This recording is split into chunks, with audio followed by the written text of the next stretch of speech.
In news from the criminal courts, a man faces multiple charges, including first-degree murder after a disagreement over garbage, and a woman has been charged with assaulting the father of her children. Police on St. Thomas arrested 37-year-old Ajara Francis on November 5th after responding to a 911 emergency call of a woman bleeding from her head at the Oswald Harris Court housing community. According to court documents, police from the Richard Colwood Command met with several other police officers already on scene when they arrived at the residential community. A woman, later identified as 39-year-old Laura Blyden, was on the ground surrounded by blood. Emergency medical technicians concluded that she had sustained a puncture wound to the side of her neck and had no vital signs. Then, police were alerted that a man, Ajara Francis, was knocking on doors in Building 2, reportedly trying to get inside to hide from police.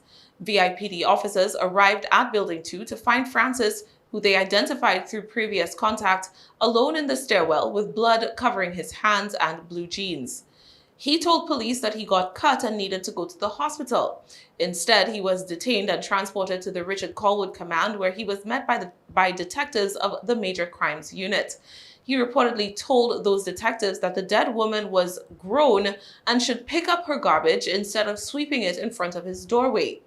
He reportedly told police that on that Saturday morning, November 5th, the woman was sweeping the stairwell and swept dirt into his face. She then went upstairs to get her son before returning downstairs and continuing to sweep the area. Francis said the dirt continued to get into his face, and he and the woman began to first argue and then scuffle over the issue.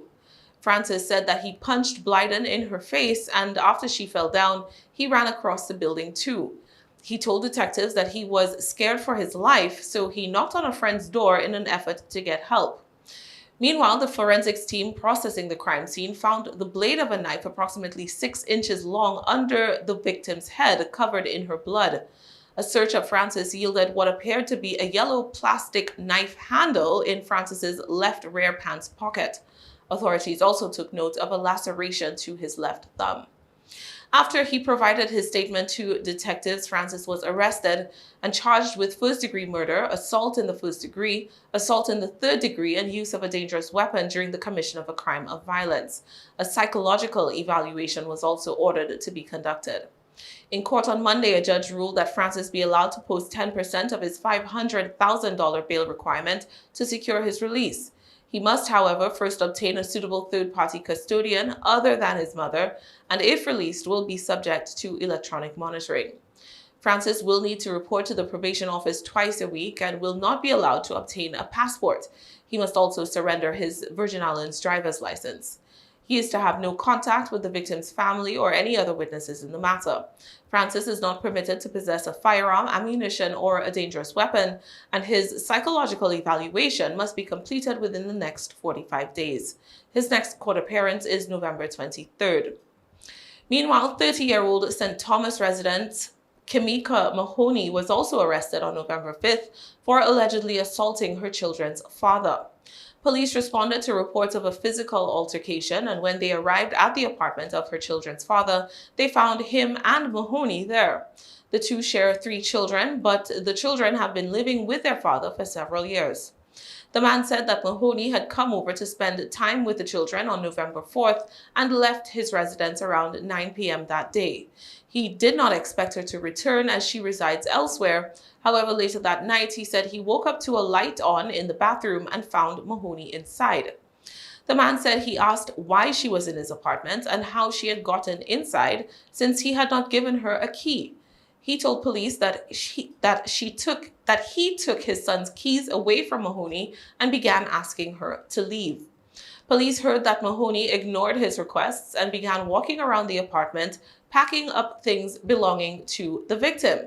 That's when the man said he lifted his children's mother and began walking her over to the front door in order to physically remove her from the premises. Mahoney reportedly retaliated by stabbing the man with tweezers on his hands and arms, causing small lacerations. The man said he removed the tweezers from Mahoney's grasp, and thus disarmed, she then resorted to biting him on the arms. He said he began to fight back, scratching and biting Mahoney himself, while she scratched and kicked him during their physical altercation. The man said at that point the children woke up and so the pair stopped fighting. Mahoney, he says, continued to pack her bags with various items and then called the police.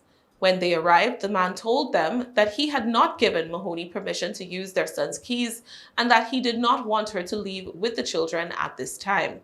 He told officers that Mahoney had served him with paperwork from the courts requesting visitation for the children. Police sought Mahoney for her side of the story, and she says she took her son's keys the night before and entered the apartment the next morning. Her account of events dovetailed mostly with that of her children's father, but she claimed that during their physical altercation, he had hit her in the face and choked her while trying to manhandle her outside. During the fight, she said she asked her son to call 911 for assistance and also told police that she had returned to the apartment to take the children home with her. The man suffered a swollen lip, scratches and lacerations to his neck, left foot, both hands and forearms, and had visible bite marks on his right forearm and left arm. Mahoney suffered a laceration to her chin, scratches on her left and right shoulders, and a bite mark on the back of her right leg. Ultimately, Mahoney was placed under arrest and charged with simple assault and disturbance of the peace, both as acts of domestic violence. In court on Monday, a judge ruled that Mahoney would be allowed to post an unsecured bond to satisfy her $1,000 bail requirement. She is barred from leaving the St. Thomas-St. John district without the court's written permission and must report to the Office of Probation once a week. Mahoney is ordered not to enter the residence of her children's father without his express permission and is to have no unlawful contact with him.